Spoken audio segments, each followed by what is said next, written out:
Monsieur Osungundi Bangoy, dans ce gouvernement, vous êtes l'archétype du banquier, de l'agent comptable, du trésorier. Précis dans votre gestuelle, sorte de prédisposition pour arriver à gérer le budget de l'État et les comptes publics, peut-être bien. De prime abord, il serait peu évident de réussir à vous cerner. Combien de vos compatriotes se souviennent d'ailleurs que vous avez été le TPG, le trésorier payeur général du Gabon? À la tête de cette institution financière à partir de mars 2014, vous avez mené une réforme qui a conduit au changement de sa dénomination pour s'appeler depuis lors Direction générale de la comptabilité publique, la DGCPT. De facto, vous en êtes devenu le premier directeur général en octobre 2014. Après votre diplôme en sciences économiques de l'université Omar Bongo, vous filez en France. Là-bas, l'École nationale du Trésor de Noisiel va vous faire inspecteur central du Trésor. Vous êtes ensuite passé par toutes les échelles de l'administration avant d'être membre du gouvernement aujourd'hui, monsieur. Disons que vous n'avez pas triché. Chef de service des guichets à la trésorerie générale en 2000, 4 ans après avoir intégré les services du Trésor gabonais. En 2001, vous êtes nommé directeur adjoint de la programmation des ressources et des règlements. En 2010, vous passez directeur plein de cette branche. On comprend mieux pourquoi vous préférez toujours prendre les marches d'escalier plutôt que les ascenseurs. Et ce ne sont pas les agents du ministère que vous dirigez qui nous diront le contraire. En juin 2019, Sostène Osungundi Bangoy fait son entrée au gouvernement en qualité de ministre délégué auprès du ministre de l'économie chargé du budget. Et depuis le 17 juillet 2020, comme pour un tir à 3 points au basketball, vous êtes incontestablement et tranquillement installé au fauteuil de ministre du budget et des comptes publics. Et voici face à vous avec Sostène Osungundi Bangoy. Monsieur le ministre, s'il vous plaît. Bonsoir, monsieur le ministre. Bonsoir. Et bienvenue sur le plateau de Face à vous. Bonsoir, Marielle. Bonsoir Manix, bonsoir Monsieur le ministre. Monsieur le Bonsoir. ministre, vous aimez prendre les marches d'escalier, c'est vrai. Vous n'aimez pas prendre les ascenseurs. Vous préférez aller lentement, mais sûrement. Oui, C'est bien. oui. Je vous donne C'est bien cela. Voilà. C'est le reflet de toute ma carrière. On ne s'est pas trompé, Lentement, alors. toutes les étapes.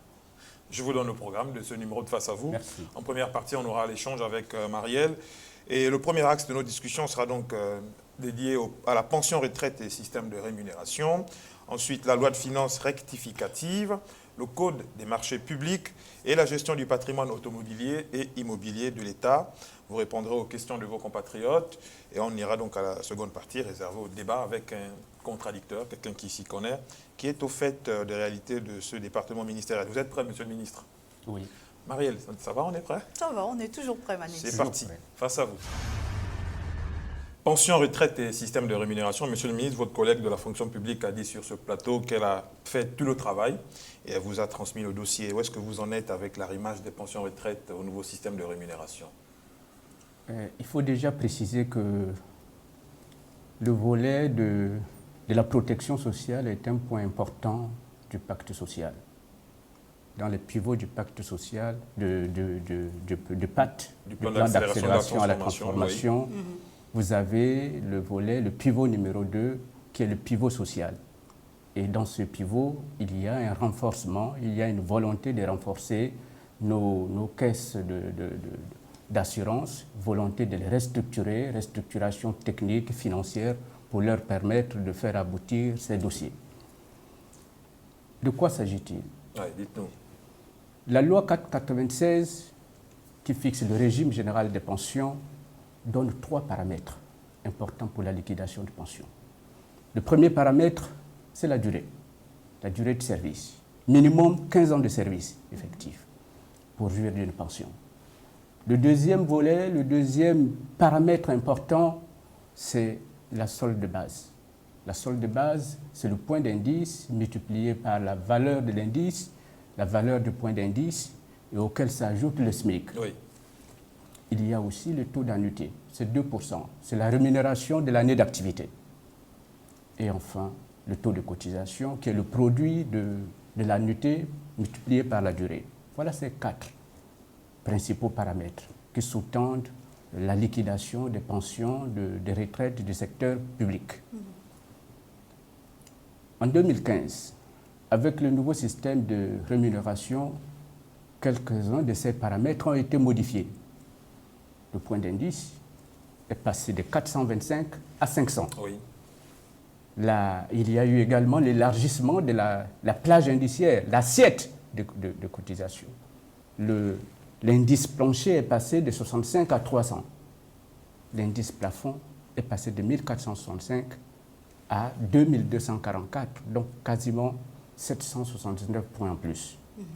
Il est évident que, naturellement, il y a une modification, il y a une nécessité d'arrimer les pensions qui ont été constatées, dont les cotisations ont été versées après 2015. D'accord.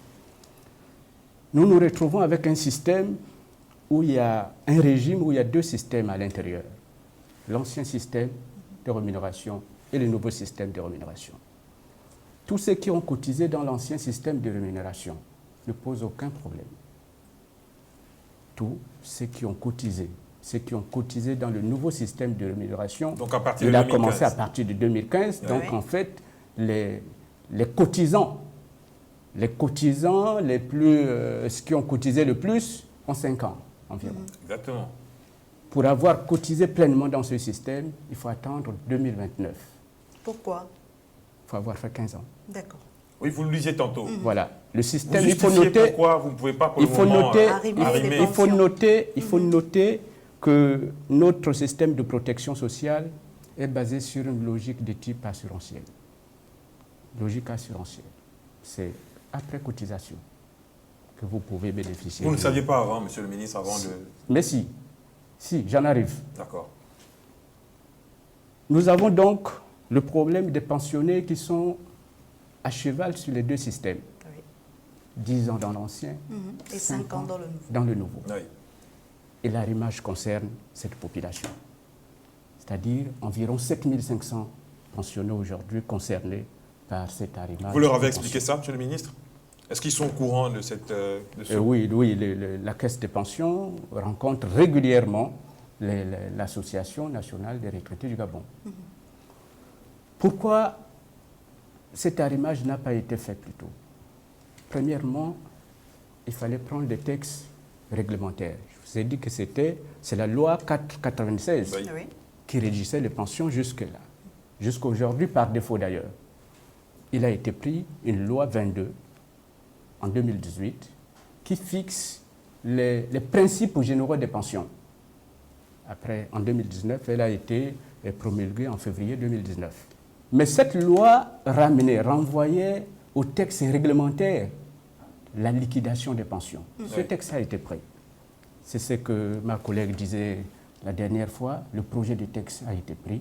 Le projet de texte a été discuté en Conseil des ministres. Et vous savez, le problème des retraités, il ne concerne pas que les retraités aujourd'hui. Il concerne les retraités d'aujourd'hui et les retraités de demain. Oui. Oui. Il nous concerne tous, la réforme du système de retraite. C'est pour ça qu'il faut agir vite, monsieur le ministre. Et c'est pour cela que nous avons mesuré l'impact et il nous a été conseillé, justement avec nos partenaires, de compléter cette étude en regardant l'impact, surtout la pérennité de ce système.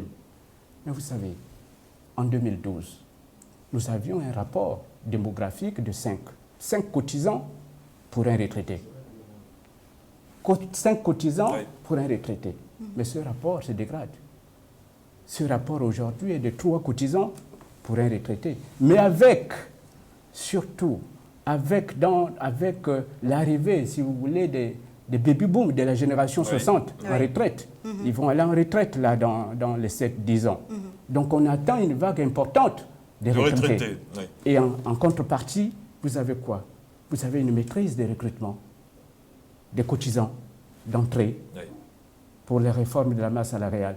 Donc ce ratio va se dégrader au fur et à mesure. C'est pour Et par cela. rapport à ces prévisions, C'est pour cela. Monsieur le ministre, Oui. est-ce que vous pensez que les caisses de l'État sont aujourd'hui capables d'assumer pleinement les pensions retraite C'est pour et les cela nouveaux que soldes? l'étude du gouvernement, le texte du gouvernement, même s'il permet de régler la question aujourd'hui, se préoccupe sur demain. Il faut donc faire quoi? Il faut le réformer, C'est repartir à sur l'ancien demain. système? Ouais. C'est pour cela qu'aujourd'hui, ce qui est fait, c'est quoi? C'est l'étude actuarielle que nous avons lancée. Qui consiste étude. en quoi? L'étude actuarielle permet de voir la pérennité de ce système, permet de voir si les décisions que nous sommes en train de prendre aujourd'hui, avec l'arrivée des nouveaux pensionnés, avec un taux d'accroissement quasiment de 5% d'an, est-ce que nous serons capables d'assumer Il faut faire cette quoi, charge? monsieur le Est-ce que ministre, ça si on veut n'est dire pas que vous capable? n'y aviez pas réfléchi avant? Si nous voulons compléter notre réforme, aujourd'hui, l'arrimage, c'est la dépense. Mais il faut aussi, c'est-à-dire le texte va nous dire, même si nous le faisons aujourd'hui, il faut faire une réforme complète, c'est-à-dire regarder en même temps les problèmes de financement. Est-ce que les paramètres de durée, les paramètres de taux de cotisation, les paramètres d'assiette, est-ce qu'aujourd'hui, il faut toucher à ces éléments de rémunération, mais ça c'est une concertation, pour faire une réforme qui tienne dans le temps. Le gouvernement veut simplement un confort. Et le texte est fait, c'est justement cette étude d'impact que nous avons commandée, parce qu'il y a un appel d'offres qui est fait là-dessus. L'appel d'offres a déjà été fait. D'accord. Voilà, donc au bout de 45 jours, on va avoir les résultats, un cabinet qui rapidement va compléter, parce que c'est le métier, ça se fait par des actuariels. Monsieur le ministre, C'est le métier. Et donc, pour parler un peu de chiffres, combien le paiement des pensions retraite coûte au budget de l'État par an? Au moins depuis 2015, de préférence, depuis que le nouveau système de rémunération a été mis en place. plus de 60 milliards. Mais dans le budget 2021, vous êtes à 70 milliards prévus au titre de la dépense de pension. Dans les 70 milliards, les cotisations font 29 milliards de salariés. Voilà, pour comprendre le ratio. Et donc, en réalité, le système aujourd'hui est supporté par l'État, 41 milliards. Et cette part va augmenter de plus en plus d'année en année, la charge de l'État. Et donc, qu'est-ce qu'il faudra faire, monsieur le ministre? Ce qu'il faudra faire, c'est d'attendre l'étude d'impact et de faire... Ce sera après quand, à votre avis, monsieur le ministre? Le cabinet qui a été recruté va nous dire, va nous préciser, peut-être dans 2-3 mois, pour que nous puissions faire une étude d'ensemble, compléter l'étude que le gouvernement a déjà faite. Pouvez-vous expliquer à vos compatriotes pourquoi est-ce qu'on la rectifie, la loi de finances, s'il vous plaît? La loi de finances rectificative, la loi c'est une prévision. Vous savez, dans la loi de finances, c'est un acte de prévision et d'autorisation du Parlement. C'est une prévision. Cette prévision, nous la faisons au mois de juin, comme là. D'accord. Comme on est comme en juillet, on fait le budget 2022. À partir de juillet, les grandes vacances. 2022. Et on fait ces prévisions sur la base de quoi? Sur la base des hypothèses du prix du pétrole, des hypothèses de la production, des hypothèses... voilà. Mais vous savez, notre pays, c'est un pays qui est un pays de rente. Le pétrole, en 2010, le pétrole faisait 56% du budget de l'État. Oui. Aujourd'hui, il fait 28%. Les efforts de diversification sont là, mais ils continuent à jouer un rôle important. S'ajoute une autre qui n'a pas été prévue. Laquelle? L'impact de la Covid-19, la crise. Donc, deux éléments d'incertitude qui, aujourd'hui, qui peuvent pénaliser, qui peuvent bouger les prévisions budgétaires. Monsieur le ministre, une fois... Et le troisième élément qui a conduit... Terminer. Rapidement, si vous voulez. Rapidement, mais c'est le pacte. C'est la prise en compte du pacte. D'accord. Le chef de l'État, vous l'avez suivi, a mis en place un programme d'accélération de la transformation. Une fois la loi de finances, elle est rectifiée, elle est adoptée, pourquoi on remarque qu'il y a souvent du retard dans l'exécution des lignes budgétaires confiées à l'un ou l'autre des départements ministériels? Il y a toute une procédure prévue par les textes. Expliquez-nous. Une fois le budget est voté par les deux chambres, l'initiale essentiellement, c'est une loi. Elle passe à la Cour constitutionnelle pour s'assurer de vérifier si elle est conforme à la Constitution. Il est programmé. Le budget est promulgué par la suite. La loi est promulguée. Et après la promulgation de la loi, commence la mise en place du budget.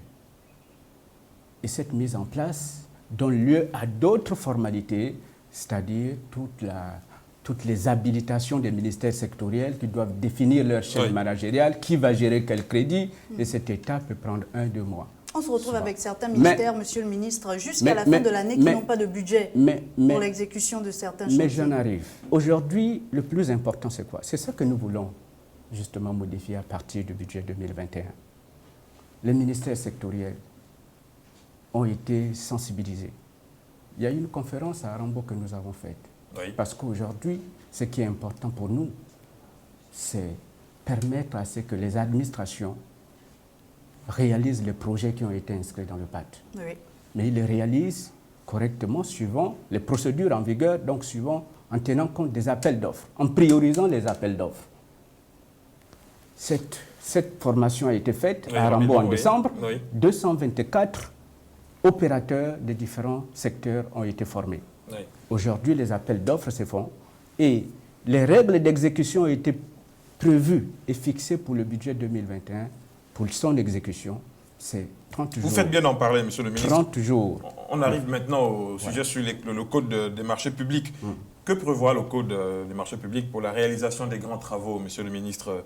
Et le code de marché public prévoit à 85% d'abord qu'il y ait un plan de passation de marché. Oui. Je vous ai Premièrement, dit, oui. Premièrement. Et les ministères sectoriels ont été formés pour cela D'accord. à Rambo en décembre, Oui. justement pour mettre en place le budget plus tôt.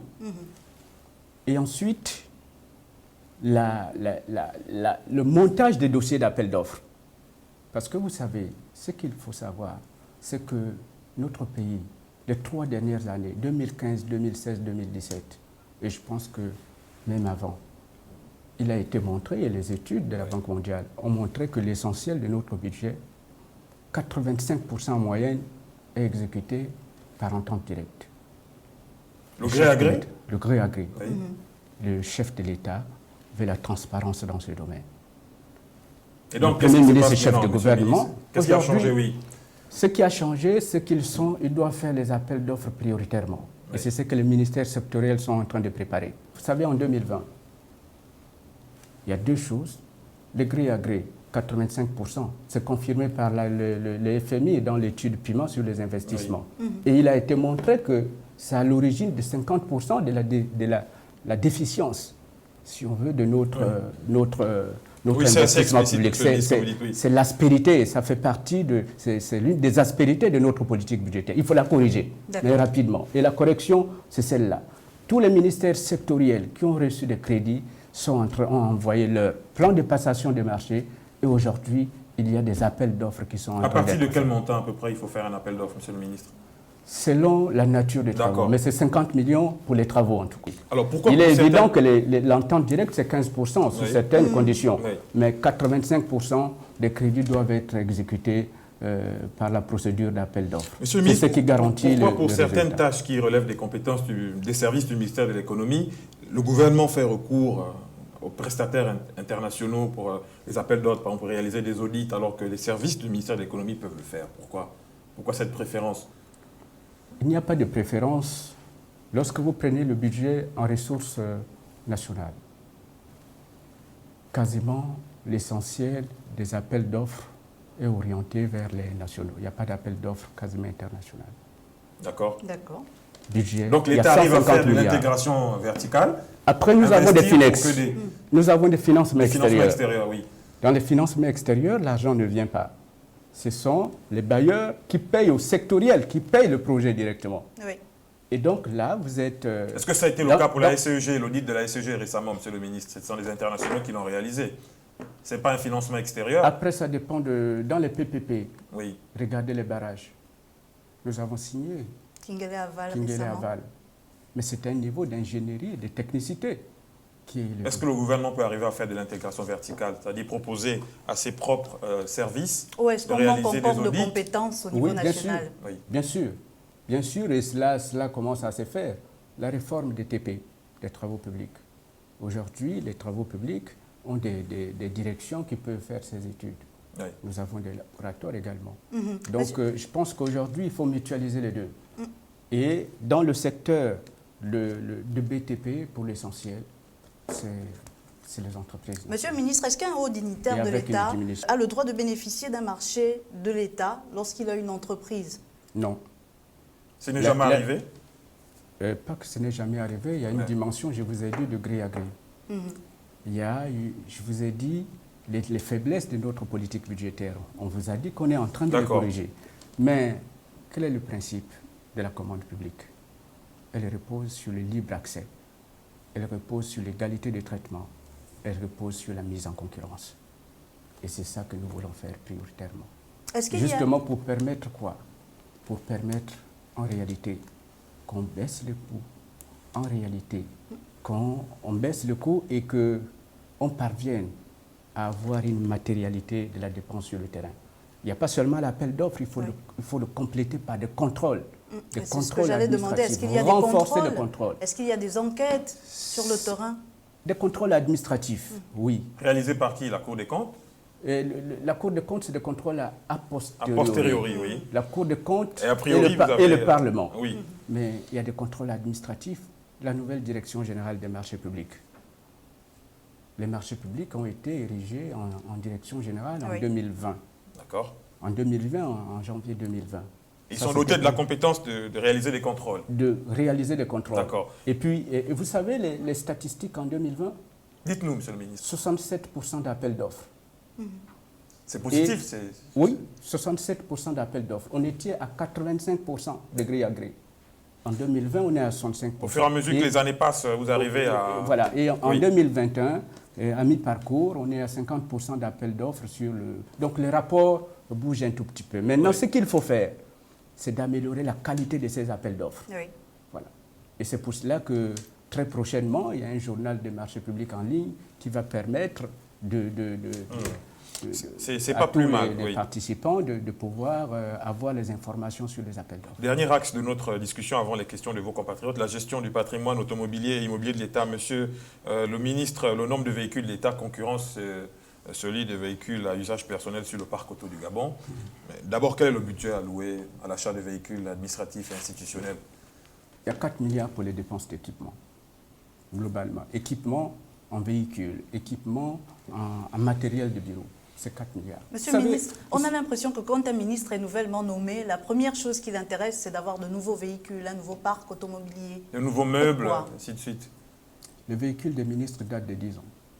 Le parc la dotation des ministres. Et les meubles? Est-ce qu'il n'y a pas une continuité du service public aussi avec les dotations? Pourquoi un ministre ne peut pas utiliser les meubles que son prédécesseur a utilisés? On arrive au problème d'entretien. Et je pense que c'est l'une des nouveautés de ce budget, c'est qu'on a prévu un cas entretien justement des bâtiments publics. Mais il y a un Ce n'est pas entretenu. Il y a un budget pour l'entretien de la chose de l'État, monsieur le ministre? Oui, mais aujourd'hui, le fait qu'on ait fait comme les marchés publics, qu'on ait créé une direction générale en charge de ces questions, je pense que ça participe à l'amélioration, à la volonté d'améliorer. On se pose d'ailleurs la question, monsieur le ministre, par rapport à l'entretien. Où va l'argent dédié à l'entretien des bâtiments publics, par exemple? Les bâtiments publics, tous quasiment, sont en état de dégradation. On a regardé les camps de police et vous faites... C'est peu de le dire. En état de dégradation. De première interministérielle. Il faut donc une planification. Il y a 5 milliards qui sont prévus à ce budget pour démarrer le programme d'entretien des bâtiments publics. Ça veut dire qu'en 2021, fin 2021, on va commencer à voir des choses? Rassurez-vous, c'est plusieurs bâtiments publics. Donc 5 milliards, on est dans une logique de programmation. Vous devez avoir la pression avec vos collègues, monsieur le ministre, qui ont envie d'assurer l'entretien des bâtiments. Et l'entretien des bâtiments publics sera fait par la Direction générale du patrimoine et avec la Direction générale des bâtiments publics qui a été créée récemment au ministère des TP. Pour revenir aux véhicules, monsieur le ministre, expliquez-nous un peu comment se passe la réforme des véhicules de l'État. Les véhicules, il y a longtemps que l'État n'a pas rénové son parc. Il est vieillissant. On a fait le point, il y a quasiment un tiers de véhicules qui ne fonctionnent plus. Et vous avez vu, et c'est là également une défaillance, c'est que la plupart de ces véhicules sont entretenus par les détenteurs, ceux qui ont des fonctions, les entretiens. Il y a 2 tentatives de réforme qui ont été faites. La première, je pense autour des années 2017, la grande opération, mais qui n'a pas abouti. Pourquoi elle n'a pas abouti? Parce qu'on n'est pas allé jusqu'au bout. Parce qu'on a changé de ministre, vous pouvez aussi le dire comme ça, c'est le ministre. On n'est pas allé jusqu'au bout de ce processus et on attend. Il y a des véhicules, c'est 7 ans pour un véhicule.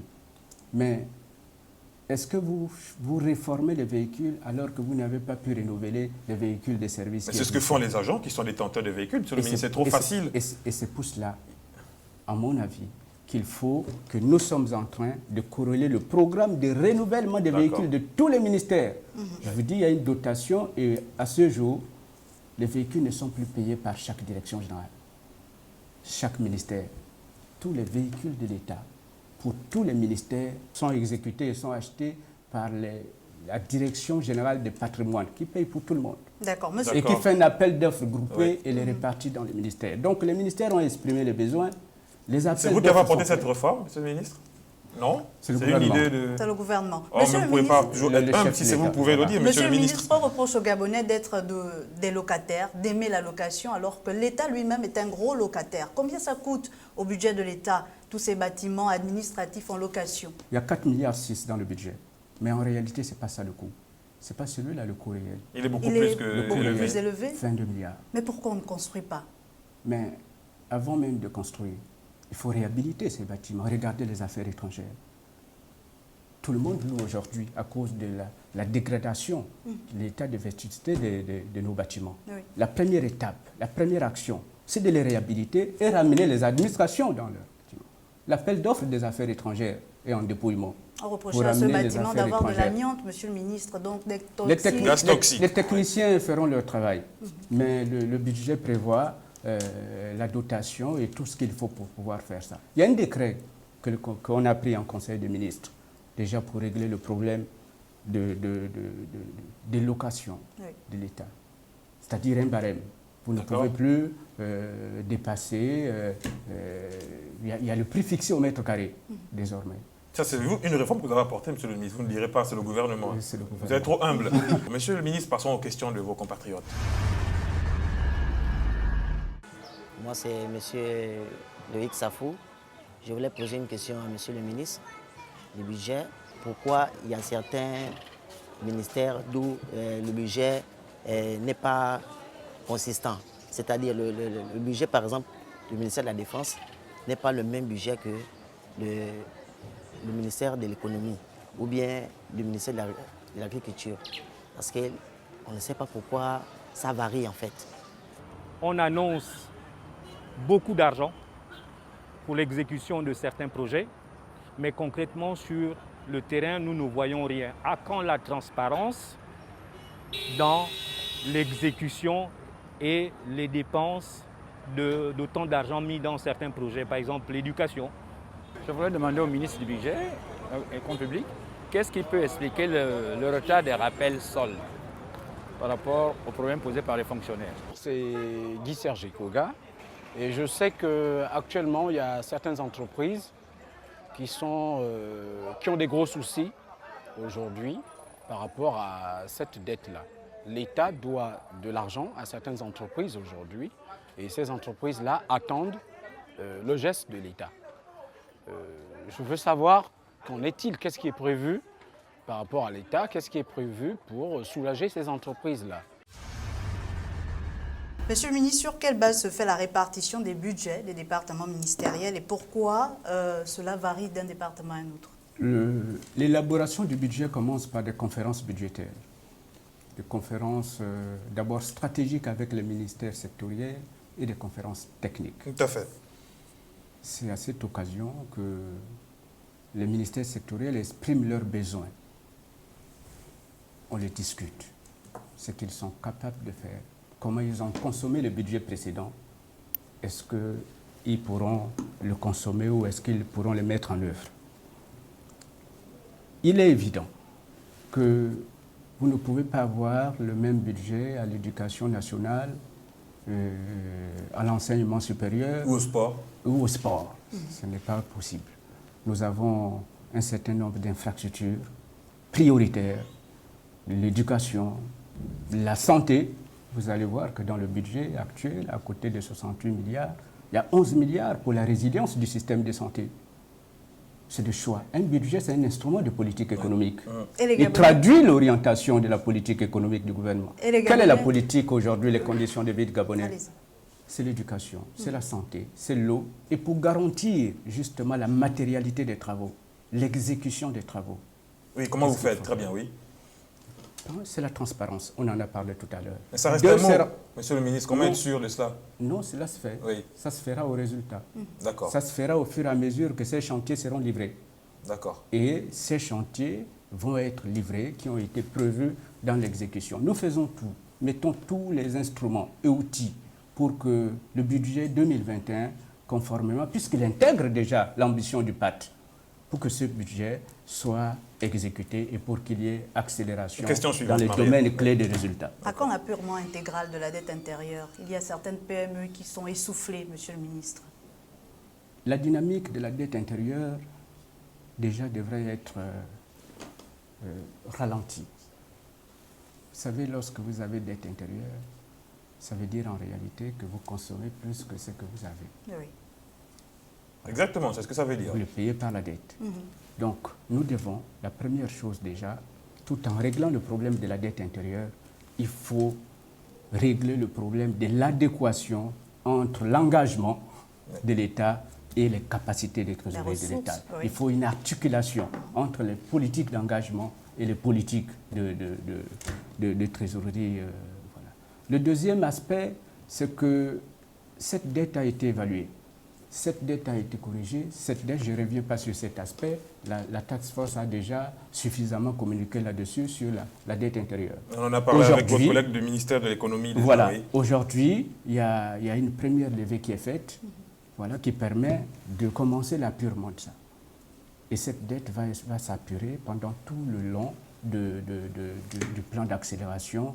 Chaque année, il y aura une quote-part pour apurer la dette, pour refaire la trésorerie des entreprises, mais aussi une grosse partie pour initier les travaux nouveaux qui ont un impact sur la croissance, là où les infrastructures, on a dit, l'eau, l'énergie, la route, sont des préalables à la croissance. Et on espère le voir d'ici à 2023, Monsieur le ministre. Qu'est-ce nous espérons. C'est la volonté du chef de l'État, c'est oui. la volonté du Premier ministre. Et c'est le souhait des populations. Et c'est le souhait des populations. Qu'est-ce qui peut expliquer le retard des rappels soldes, Monsieur le ministre? 83 milliards de rappels. C'est trop. Pourquoi? 252 milliards de baisse des recettes. On est à moins l'infini. Un besoin urgent de faire les hôpitaux. Un besoin urgent de faire les routes. Donc ce n'est pas une urgence? Non. Le rappel des soldes? On va dire, on va les programmer. On va les programmer. Vous savez, dans le budget 2000, en commençant d'ailleurs par ceux qui ont quitté l'administration, les retraités. Oui. J'en venais tout à l'heure, on parlait de l'arrimage. Mais le problème des retraités n'est pas seulement l'arrimage. L'association a posé 3 problèmes. Le problème d'arrimage qui est en cours, et je voudrais encore les rassurer là-dessus. Et deuxièmement, le problème de rappels, justement. 13 milliards de rappels. 83, donc 13 milliards de rappels sur solde des retraités. Donc des gens qui n'ont plus un lien avec l'administration. Et pour les rappels soldes? Le budget, oui, mais ils sont dans le rappel solde. Pour les travailleurs, les fonctionnaires? Il y a 3 milliards. Le début, c'est qu'il y a 3 milliards en fonction de nos capacités, des capacités de ce budget qui ont été prévues dans la loi de finances 2021. D'accord. Donc d'ici la fin de l'année, mais ces 3 milliards, d'ici la fin de l'année? Oui, c'est le budget corrigé 2021. D'accord. Mais ces 3 milliards, nous les destinons, étant donné que les fonctionnaires, tout ça, ça fait partie des régularisations. En ce qui concerne les fonctionnaires, nous avons fait des pas importants en matière de régularisation. C'est 1658 personnes qui ont été régularisées pour un montant à peu près de 10 milliards et concernant toutes les administrations. Ça, c'est les actifs. Et nous voulons commencer les 3 milliards avec les retraités. Donc, payer les rappels des retraités d'ici la fin de l'année 2021. Oui, bien sûr, après l'adoption et la promulgation. Une information qui va peut-être réjouir les retraités qui nous suivent. C'est cela. Vous savez, cela avait été fait déjà dans le budget 2020, l'initial 2020. Il y avait 4 milliards pour payer les rappels des retraités. Cela avait été fait? Non, mais cela n'avait pas été fait. Justement. Simplement parce qu'entre-temps, il est apparu la Covid. Qui a amené à corriger le budget et à rapatrier. Que le gouvernement se cache beaucoup derrière la Covid. On est passé de 4 milliards à 3 milliards. Donc maintenant. 3 milliards, et ces 3 milliards seront payés d'ici la fin de l'année, après la promulgation du budget de l'État en faveur des retraités. Merci Marielle d'avoir apporté ces questions pertinentes de vos compatriotes. Monsieur le ministre, on va passer à la seconde partie réservée au débat. Deuxième partie donc de ce numéro de Face à vous. Bonsoir Monsieur Emmanuel Mvemba et bienvenue sur le plateau de Face à vous. Bonsoir. Vous êtes le président du CAP, entendez donc le Congrès des agents publics, parapublics et privés de l'État. Vous avez suivi la première partie de cette émission dans nos loges avec beaucoup d'attention et d'intérêt. Et vous avez donc des questions à poser à Monsieur le ministre du Budget. Le débat est ouvert. Bonjour Monsieur le ministre. Bonjour.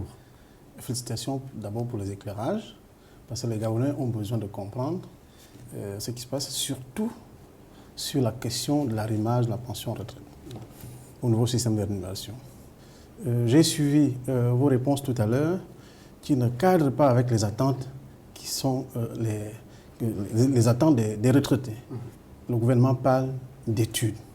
où est-ce qu'on en est exactement, à quand les pensionnaires, les retraités vont percevoir cet argent?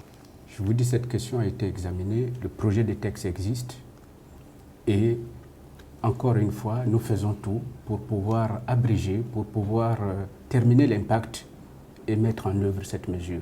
Mais en relation, bien sûr, si on arrive au deuxième aspect, c'est-à-dire qu'il y a la question des financements, là, il ne demande que d'augmenter la dépense.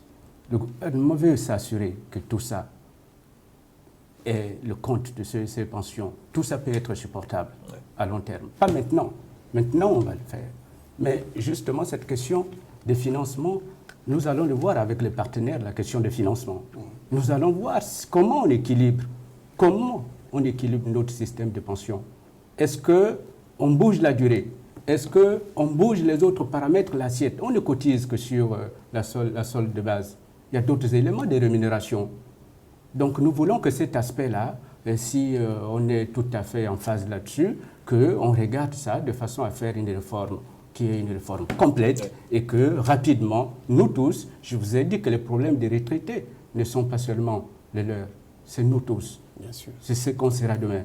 Et donc voilà un peu l'enjeu, voilà la position du gouvernement. Peut-être que cette position à court terme-là, en juillet, elle n'y est pas, mais je pense que les études vont aller. Quand on parle des études, ce n'est pas des années, c'est un consultant, c'est un groupe, c'est un actuariel qui nous donne du confort sur la décision qu'on est en train de prendre. Et que les multiples crises qui sont aujourd'hui enregistrées ne viennent pas mettre demain en difficulté ces mesures qui sont prises aujourd'hui. D'accord. Donc c'est ça. Nous sommes en phase pour dire, on va regarder cet aspect. Nous avons regardé la dépense, nous avons quelques éléments de plainte sur l'avenir, c'est-à-dire sur le comportement de ce compte.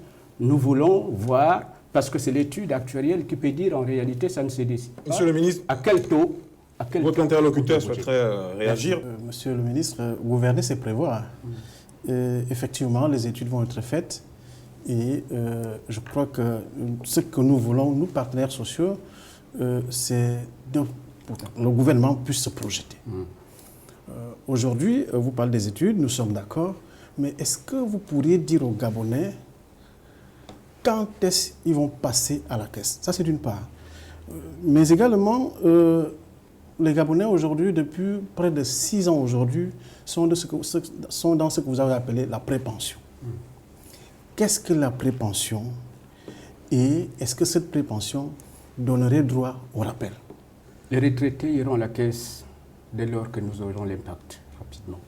Et je pense que cet impact, nous essayons de raccourcir les délais pour que tout cela se fasse. Mais une communication va être faite. Nous sommes en liaison avec l'association des retraités du Gabon pour qu'on finisse rapidement cette étude de confort. Ce n'est pas des mois, hein, c'est pas, enfin, je vais dire, ce n'est pas des années, ce n'est pas des trimestres, ce n'est pas de, voilà, attendons et on essaie de régler. C'est la volonté du gouvernement. Le gouvernement tient à régler cette question. Sa deuxième question, alors, voilà. M. Weber.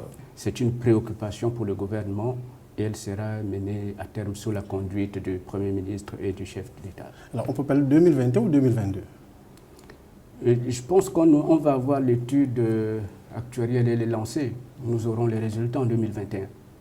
Et nous avons, si les résultats sortent, les mécanismes pour pouvoir déclencher le processus en liaison avec vous. Et il reste encore 5 une mois fois, avant la fin de l'année, Monsieur le ministre. Ce qui est important, c'est la question, l'autre aspect, c'est-à-dire discuter des deux volets, aussi bien la question de la dépense et la question du financement. Parce que ce qui finance ce système, c'est aussi nous-mêmes.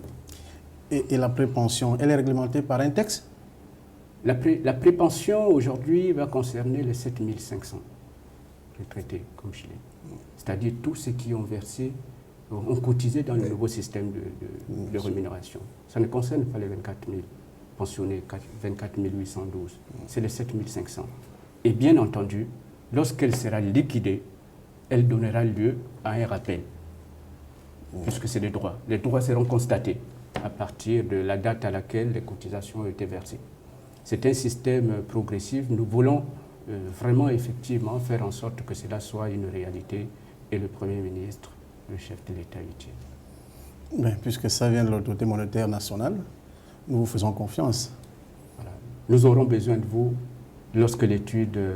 lorsqu'on va avoir les résultats de cette projection qui montre le déséquilibre profond du compte que l'on peut avoir et ensemble, parce que la question des cotisations, la question c'est en concertation avec les partenaires.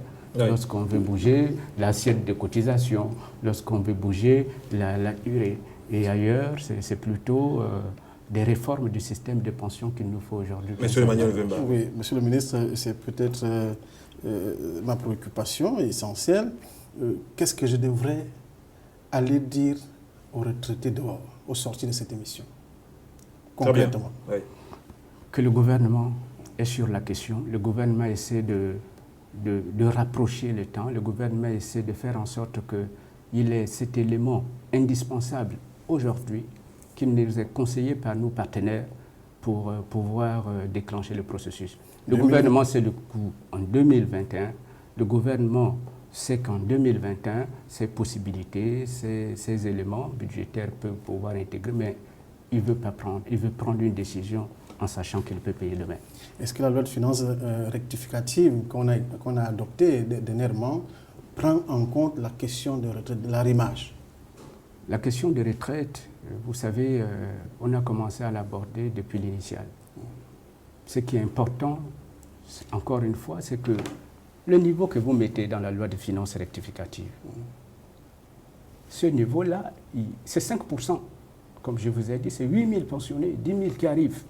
Ce niveau-là, il augmente d'année en année. Oui.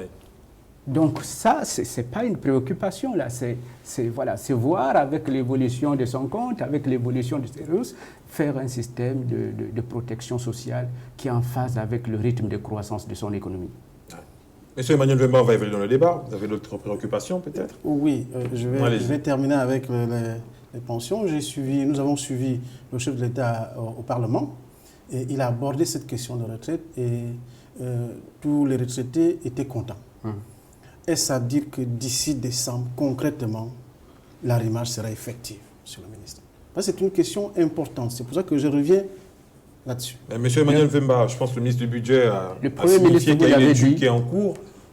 Le Premier ministre vous avait dit aux retraités que le texte allait passer, le texte que voilà, on a juste besoin d'une petite précision, voir si on arrive à avoir cette étude et qu'elle nous conforte dans notre Tout est fonction de cette étude qui est en cours, monsieur le voilà. ministre du Budget.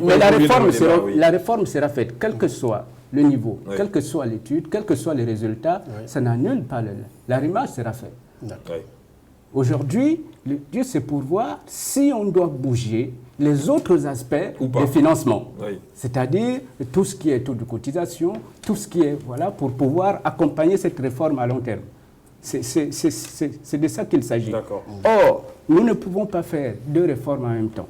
Là, faire passer un texte, attendre l'étude et faire passer un autre texte, vous inviter à une autre pour dire, bon, c'est fini, revenez pour qu'on bouge les paramètres de... Nous voulons faire une réforme globale. Et c'est de ça qu'il s'agit. Donc, nous avons tous la même préoccupation, c'est régler le problème de nos retraites. Monsieur Emmanuel Vemba, allez, on va évoluer dans le débat. Alors, j'ai suivi le ministre tout à l'heure quand il s'agissait de la gestion du patrimoine immobilier. Vous annonciez 4 milliards. 5 milliards pour ce qui concerne la réhabilitation. Le parc automobile. Ah, le parc, d'accord. Oui. Le patrimoine automobilier. Les véhicules, oui. L'équipement, les dépenses d'équipement. Voilà. Et nous constatons, pour le déplorer, que certains ministères sont nantis par rapport à d'autres. Je vous prends un exemple. Au budget, par exemple, le ministère dont vous avez la charge, même les secrétaires ont droit aux véhicules de service. En revanche, à l'éducation nationale, à la jeunesse et à la culture, certains directeurs généraux n'ont même pas de véhicules de service. Comment expliquer ça? Ah oui, monsieur le ministre, des véhicules immatriculés 151, voilà, 153... Je vous disais à l'origine, mais ce qui se faisait avant, c'est que les budgets sont discutés avec les ministères sectoriels. Les ministères sectoriels amènent l'expression de leurs besoins. Dans l'expression de ces besoins, il peut y avoir des véhicules. Dans l'expression de ces besoins, ils peuvent avoir autre chose que les véhicules. C'est cette année que nous avons décidé de centraliser l'achat de véhicules. Mais l'achat de véhicules était à la charge de chaque administration. Dans les appels d'offres qui sont en train d'être faits, c'est l'expression des besoins de l'ensemble des ministères sectoriels et donc ces véhicules concernent l'ensemble de l'administration. Et les appels d'offres sont en train d'être dépouillés pour pouvoir faire. Donc, Monsieur Wemba vous pose une question assez sensible, Monsieur le ministre. Vous vous faites pas plaisir vous-même au détriment des autres départements ministériels? Pas du tout. Ouais. Pas du tout. Le ministère du budget, c'est aussi un ministère dépensier. C'est-à-dire, il présente son budget, il le défend à l'Assemblée. Voilà. Il dit, vous l'utilisez bien pour les j'ai une direction nationale, j'ai une direction générale des marchés publics qui vient d'être créée. Ils ont besoin de faire des contrôles, ils ont besoin d'aller. Même les secrétaires de la direction générale des marchés publics ont des véhicules comme M. Emmanuel Wemba. Probablement pas. Il y a peut-être les preuves. On va évoluer. Voilà, mais il ne reste plus beaucoup de temps. Allez, M. Emmanuel Wemba. Monsieur le ministre, l'État, au lieu d'être propriétaire, devient locataire. Je prends l'exemple des départements ministériels. Aux 3 quartiers, il y a une gamme de départements ministériels, mais qui louent chez les privés, alors que l'État est régalien. Comment expliquer que l'État devienne locataire chez lui, alors que nous avons des moyens colossaux? Vous parlez précisément de l'immeuble interministériel qui est situé à Batterie 4? Bien sûr, et bien ailleurs. Et bien ailleurs, Monsieur le ministre. Nous avons identifié 3 bâtiments à réhabiliter. L'immeuble interministériel, les affaires étrangères et un certain nombre d'autres bâtiments qui ont été libérés, qui sont là à cause de leur vétusté, de leur dégradation. Il n'y a plus de fonctionnaires.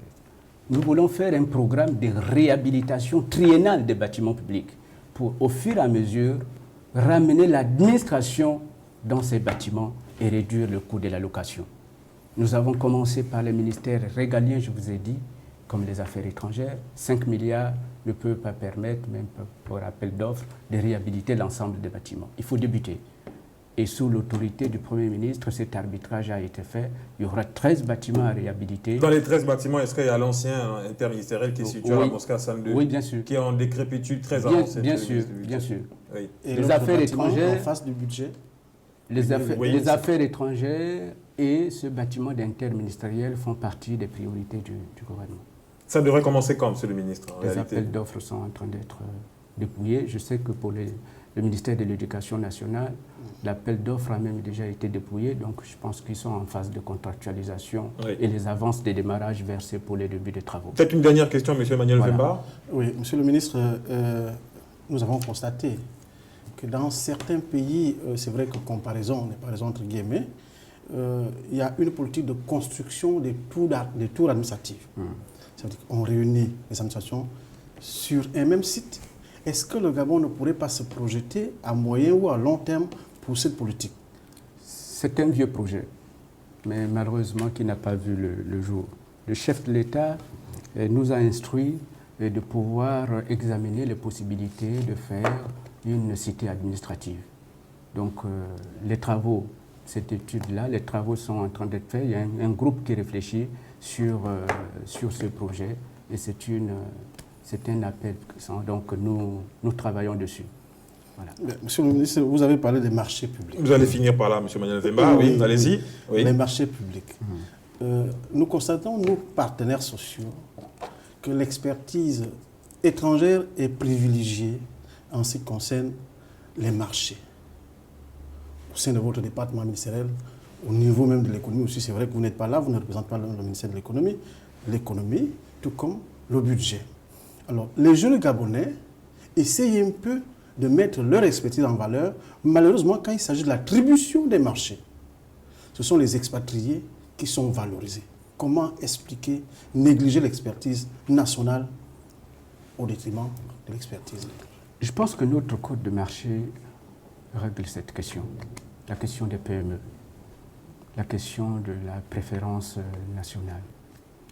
Nous voulons régler jusque-là, lorsque c'était de gré à gré. Lorsque les marchés étaient faits de gré à gré, on pouvait le comprendre. Mais aujourd'hui, nous voulons faire des appels d'offres. Et lorsqu'on fait des appels d'offres, il faut qu'ils compétissent, ces petites et moyennes entreprises. Il y a des espaces pour eux, il y a des conditions. des conditions. Vous savez, est-ce que les appels d'offres sont publics, sont communiqués publiquement, oui, Monsieur le ministre? Oui, sont communiqués publiquement. Nous avons lancé un programme aujourd'hui qui est en cours.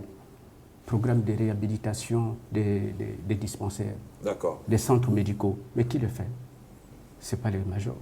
Il y a 4 majors aujourd'hui dans le BTP. 4 ou 5 majors. Oui. Mais c'est les petites et moyennes entreprises qui le font. Je pense que ce que vous dites concerne beaucoup plus, je l'ai dit, les financements extérieurs.